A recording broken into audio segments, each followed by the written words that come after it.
Halo teman-teman, selamat berjumpa kembali dengan saya. Oke, baiklah teman-teman. Di sini saya akan mencoba memberikan tutorial kepada teman-teman mengenai uji normalitas. Kali ini kita menggunakan teknik Kolmogorov-Smirnov atau KS ya teman-teman disingkat. Nah, langsung saja ya teman-teman. Seperti biasa, sebelum saya menjelaskan atau memberikan tutorialnya kepada teman-teman, saya di sini akan menjelaskan terlebih dahulu secara singkat mengenai uji normalitas. Nah, uji normalitas itu yaitu pengujian untuk melihat pola distribusi data sampel yang telah diambil. Apakah telah mengikuti sebaran distribusi normal atau tidak.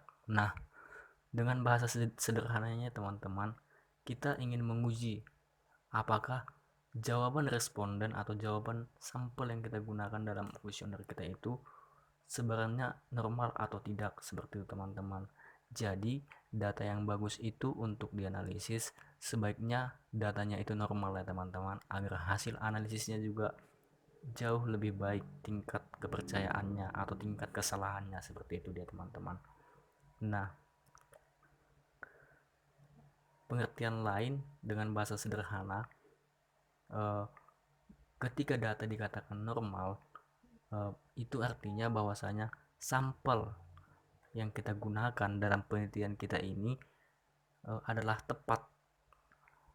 Contohnya nih, saya ingin mengkaji tentang kecerdasan emosional siswa. Saya berikan angkanya dan sebaran datanya normal. Maka cocoklah saya gunakan sampel ini untuk melihat tingkat kecerdasan emosional tersebut. Begitu dia teman-teman. Nah, langsung saja ya teman-teman, kita masuk pada tutorialnya. Ya, kita buka aplikasi SPSS-nya teman-teman. Di sini saya menggunakan SPSS versi 22.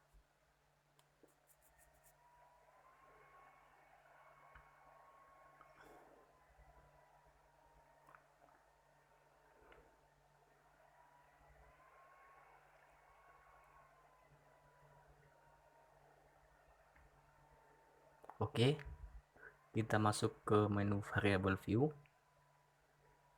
Nah, kemudian di sini kita klik X1, X2, dan Y. Seperti biasa, desimalnya kita buat 0 saja.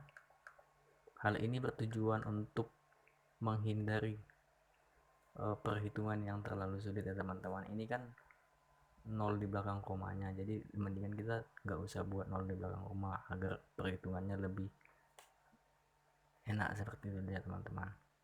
Nah, di sini X1 saya itu adalah kecerdasan emosional.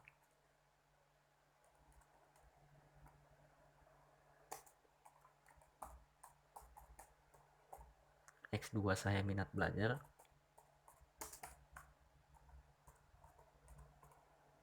Dan Y saya itu adalah prestasi belajar.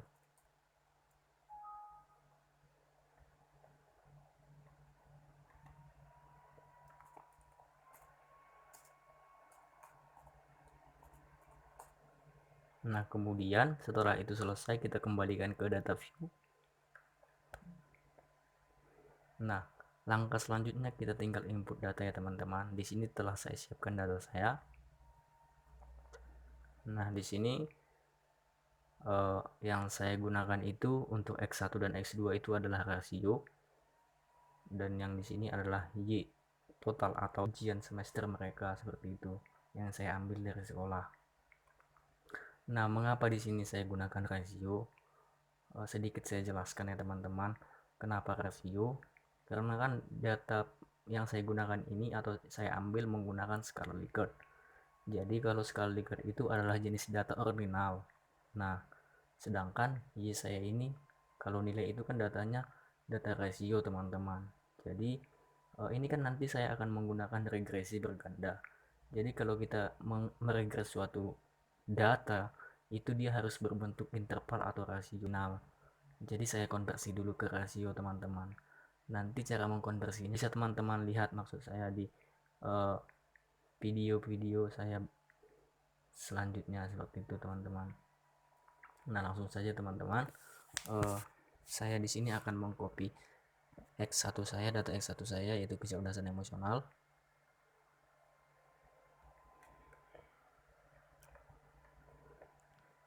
Jangan sampai salah letak ya teman-teman, letakkan aja di paling atas di baris pertama, kemudian langsung paste.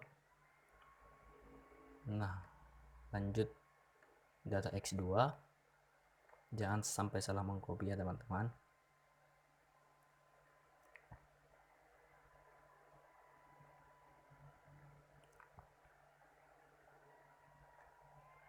Copy,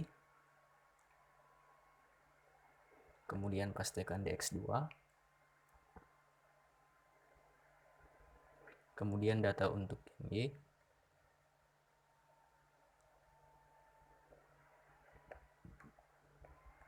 copy, pastekan ke SPSS. Nah, setelah semua selesai di input, coba diperiksa kembali ya teman-teman. Jumlah sampel saya itu ada sebanyak 136. Ya, udah pas ya teman-teman. X1 136, X2 136, dan Y 136. Langkah selanjutnya adalah analisis data. Saya klik menu Analyze.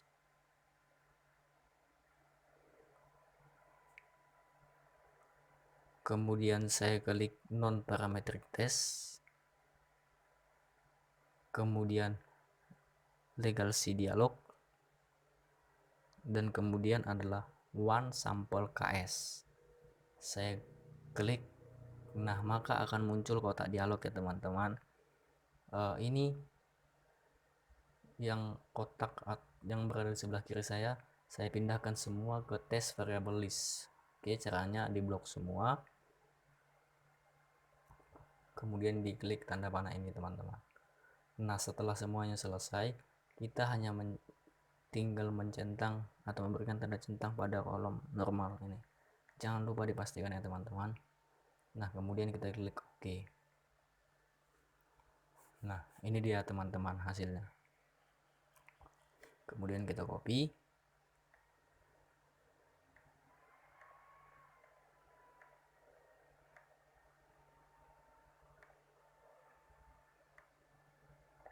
Kemudian kita pastikan di sini.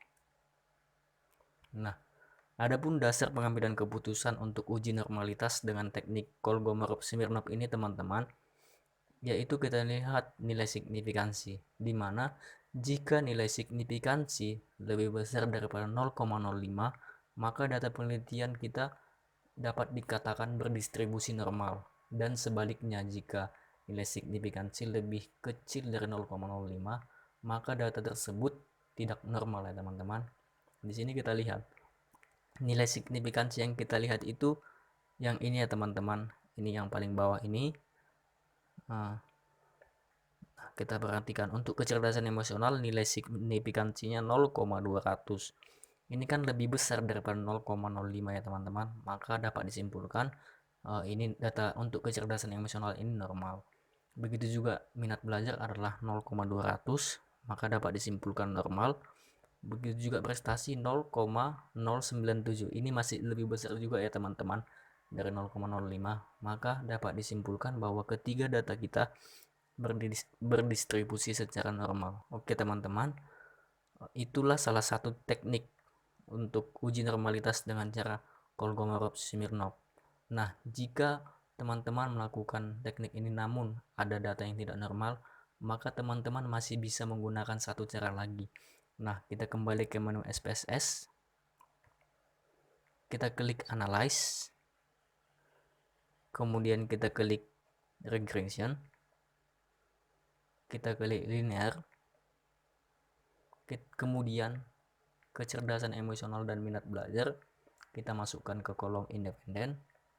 Prestasi belajar kita masukkan ke kolom dependen. Kemudian kita klik di sini menu save. Kemudian kita centang pada unstandarized residual. Nah, kemudian kita klik continue. Kita klik OK. Oke. Nah, ini kan ada muncul output teman-teman.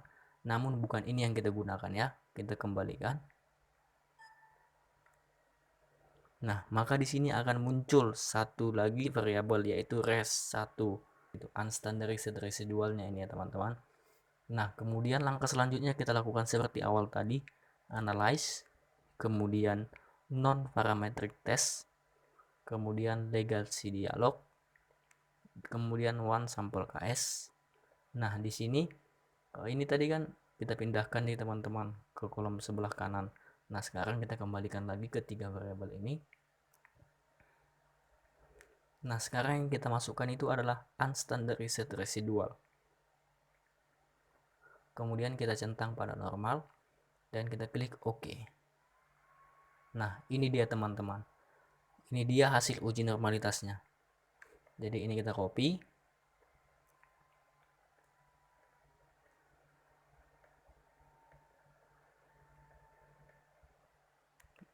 Dan kita pastikan ya teman-teman.